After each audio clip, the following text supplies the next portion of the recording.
त्यसमा हो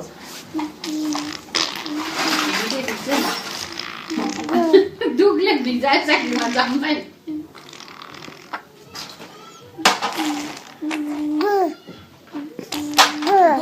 अब बोल्ने खेल्ने हाँस्ने है मान्छेले चिन्नु थाल्यो अरे बिस्तारै खाँदाखेरि आमा अगाडि आएको त गएर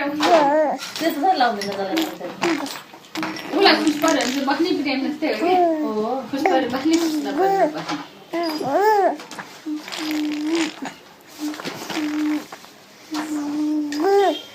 यो सकेट थियो त है बिहान त्यतिन सामानहरू याद हुँदैन उयो टिका कस्तो राम्रो रहेछ क्या मम्मी यस्तै कलेज भने मैले रातो भने रातो नै हो त्यहाँ सधैँ हो र ए अहिले कस्तो पछि जाँदा दुई तिन दुई पाइस कालु